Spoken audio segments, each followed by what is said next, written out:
এই দেশকে অনেকে বলে চোরদের দেশ, কিন্তু ভেবে দেখেছেন এখন চোরদেরও জীবনের কোনো নিরাপত্তা নেই।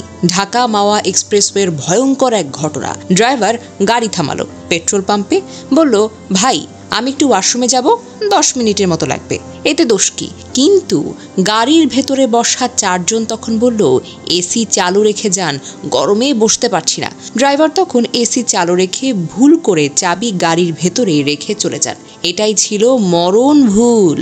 ড্রাইভার 10 মিনিট পর ওয়াশরুম থেকে ফিরে এলে চোখ মেরেই দেখলো তার গাড়ি আর নেই। মুহূর্তেই বুকের ভেতর ধক ধক করে উঠল। 4 জন যাত্রী সহ গাড়ি কোথায় গেল? কিছুক্ষণের মধ্যে চারিদিক থেকে মানুষ দৌড়ে এসে বলল, আপনার গাড়ি তো সামনের ওই 16 ঘর যাত্রী ছাউনির কাছে উল্টে পড়ে আছে।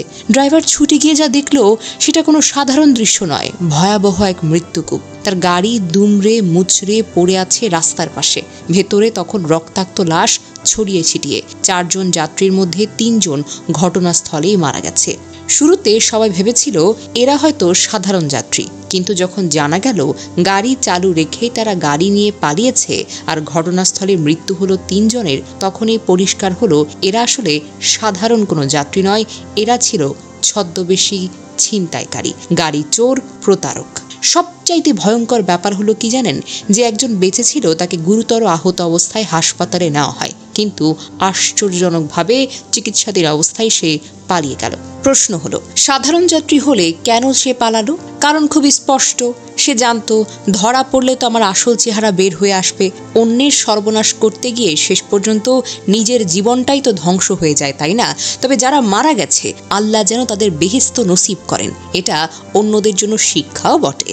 জানা যায় ঢাকা মাওয়া এক্সপ্রেসওয়েতে প্রাইভেট কারে উল্টে 3 জন নিহত ও 1 জন আহত হয়েছেন। পুলিশ বলছে দুর্ঘটনা কবলিত প্রাইভেট কারটির চালক প্রকৃতির ডাকে সাড়া দিতে গাড়ি থেকে নামলে আরোহীরা তাকে রেখেই গাড়ি নিয়ে চলে যাওয়ার সময় এই ধরনের দুর্ঘটনা ঘটে। বৃহস্পতিবার 21শে আগস্ট ভোর 6টার দিকে ঢাকা মাওয়া এক্সপ্রেসওয়ের মুন্সিগঞ্জের শ্রীনগর উপজেলার 16 ঘর যাত্রী ছাউনির কাছে এই দুর্ঘটনা ঘটে। পুলিশ জানায় নিহতদের মধ্যে 1 জন নারী, 2 জন পুরুষ। ঘটনাস্থলেই তানজিল ও আরমান নামে 2 যুবক নিহত হয়েছেন।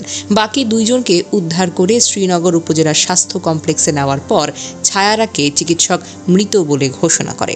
একজন আহত মোহাম্মদ রবিনকে শ্রীনগর উপজেলার স্বাস্থ্য কমপ্লেক্সে ভর্তি করা হয়েছে। রবিন বলেন, রাজধানীর মধ্যে বাড্ডা থেকে 4 বন্ধু মাওয়া ঘুরতে গিয়েছিলাম। ফেরার পথে এই দুর্ঘটনা ঘটে। হাসারা হাইওয়ে পুলিশ ফাঁড়ির ইনচার্জ আবু নাইম সিদ্দিকী বলেন, চালক একটি পেট্রোল পাম্পে প্রকৃতির ডাকে সাড়া দিতে গেলে তাকে রেখে আরোহীদের একজন প্রাইভেট কারটি চালিয়ে ঢাকার পথে রওনা হলো। 16 ঘর যাত্রী ছাউনির কাছে নিয়ন্ত্রণ হারিয়ে সড়ক বিভাজনের রেলিংয়ের সঙ্গে ধাক্কা লাগে প্রাইভেট কারটি উল্টে যায়।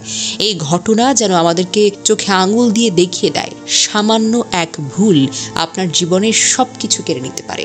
আপনার জীবনের সবচেয়ে বড় মূল্য চোকাতে আপনি বাধ্য হতে পারেন।